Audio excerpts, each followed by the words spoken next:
The seeds of the Gaza-Israel conflict were sown long before the devastating events of 2023. Understanding this historical context is crucial. In 1917, the Balfour Declaration promised a Jewish homeland in Palestine. This ignited tensions as the land was already inhabited by Palestinians. The 1948 Arab-Israeli War led to the creation of Israel.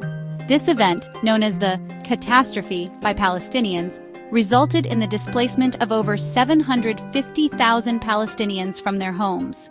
Subsequent wars in 1967 and 1973 further entrenched divisions and fueled resentment. The Oslo Accords of the 1990s offered a glimmer of hope for a two-state solution. However, this hope dwindled over time. Continued settlement expansion in the West Bank and the ongoing blockade of Gaza fueled further conflict and mistrust. The Gaza-Israel conflict is not just about land, it's about identity, security, and the fundamental right to self-determination. Generations have lived with the consequences of this unresolved conflict, inheriting a legacy of pain and mistrust. On October 7, 2023, Hamas, the militant group controlling Gaza, launched a surprise attack on Israel. The attack marked a turning point in the conflict.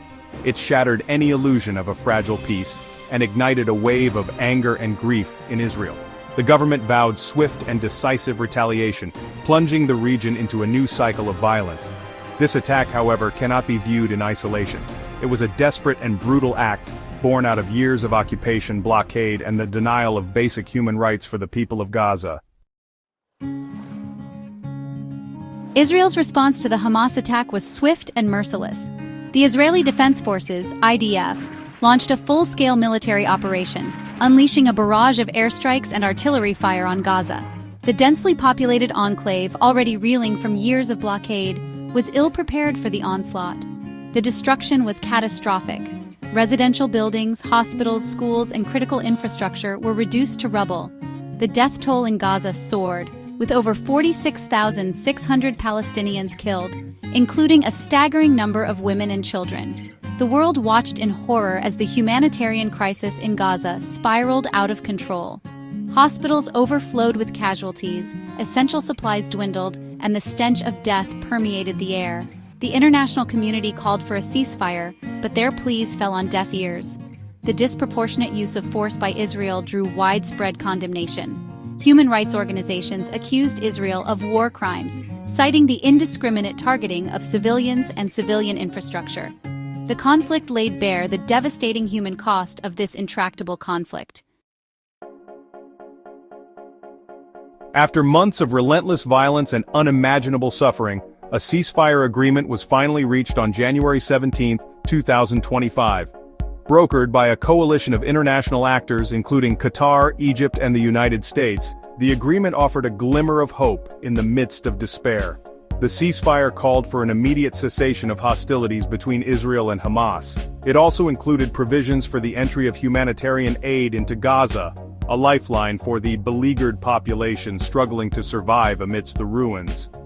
Critically, the agreement stipulated a hostage exchange, with Hamas releasing Israeli captives in return for Palestinian prisoners held by Israel. The ceasefire was met with cautious optimism by a war-weary world. While it did not address the underlying issues at the heart of the conflict, it offered a much-needed respite from the violence and a chance for diplomacy to resume. The international community pledged to support the reconstruction of Gaza and work towards a lasting peace. However, the ceasefire remained fragile, a testament to the deep-seated mistrust and animosity between the two sides. The underlying issues that fueled the conflict remained unresolved, casting a long shadow over the prospects for a durable peace. Section 5. Gaza in ruins. A humanitarian catastrophe unfolds.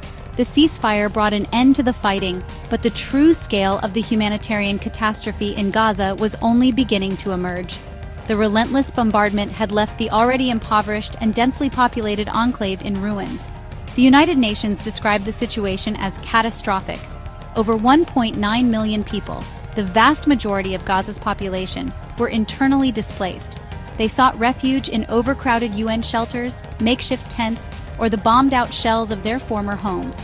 The lack of adequate shelter, clean water, sanitation, and medical care created a breeding ground for disease and despair.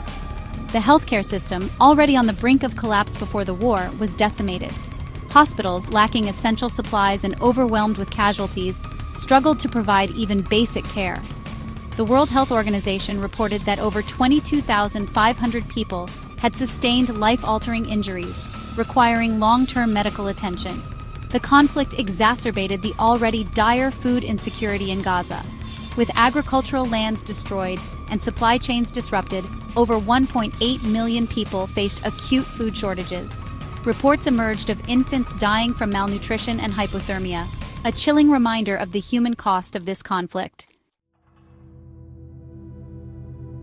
Section 6. Beyond the rubble, the invisible scars of war. While the physical destruction in Gaza was readily apparent, the invisible scars of war ran much deeper. The trauma inflicted on the civilian population, particularly children, was immeasurable. Generations had witnessed unimaginable horrors, leaving them emotionally scarred and deeply traumatized. Children, who comprise a significant portion of Gaza's population, were particularly vulnerable. Exposed to violence, displacement, and the loss of loved ones, they exhibited signs of post-traumatic stress disorder, anxiety, depression, and developmental delays. The psychological toll extended beyond individuals to the very fabric of society. The breakdown of social structures, the loss of livelihoods, and the erosion of hope contributed to a pervasive sense of despair and hopelessness. Addressing the psychological and social wounds of war was as crucial as rebuilding physical infrastructure. Providing mental health support, psychosocial care, and creating opportunities for healing and reconciliation were essential for the long-term well-being of the people of Gaza. Section 7. A world divided, the global implications of inertia. The Gaza-Israel conflict, while geographically confined, had profound global implications. It highlighted the failure of the international community to find a just and lasting solution to the Israeli-Palestinian conflict, a conflict that had plagued the region for far too long. The conflict further fueled tensions between the West and the Muslim world, providing fodder for extremist groups seeking to exploit grievances and incite violence. The images of destruction in Gaza and the perception of double standards in the international community served as a powerful recruiting tool for radicalization. Moreover, the conflict undermined international law and the principles of human rights. The indiscriminate targeting of civilians, the use of disproportionate force, and the collective punishment of an entire population raised serious questions about accountability and the rule of law. The international community's inability to effectively address the root causes of the conflict and hold all parties accountable threatened to erode trust in the multilateral system and undermine global security. Section 8. A shared responsibility, a call for collective action. The Gaza-Israel conflict was not a spectator sport, it was a stark reminder of our shared humanity and the interconnectedness of our world. Silence and inaction were not options. The international community had a moral and legal obligation to act. Individuals too had a role to play. We could no longer afford to be bystanders to this ongoing tragedy. We had a responsibility to educate ourselves about the complexities of the conflict, challenge narratives that perpetuated hatred and division, and demand accountability from our leaders. Supporting humanitarian organizations working tirelessly to provide aid and relief to the people of Gaza was crucial. Our donations could provide food, water, shelter, medical care, and other essential supplies to those who had lost everything. We could amplify the voices of peace and justice by supporting organizations working to promote dialogue, understanding, and reconciliation between Israelis and Palestinians. Investing in peace-building initiatives, however challenging, was the only path towards a sustainable future. Section 9. Seeds of Peace, Nurturing Hope for a Shared Future. The ceasefire offered a window of opportunity to break the cycle of violence and work towards lasting peace. This required courage, compassion, and a willingness to move beyond entrenched narratives. True security lay in mutual respect, understanding, and a shared future. It demanded an end to the occupation and the denial of basic human rights. The two-state solution based on the 1967 borders remained the most viable path to peace. Peace could only be achieved through dialogue and negotiation. The international community had a crucial role in facilitating meaningful negotiations. It was time to invest in peace, not war. The road ahead would be long, but peace was the only moral choice. The alternative was too horrific to contemplate. Let us choose hope over despair, dialogue over violence, and a shared future over conflict.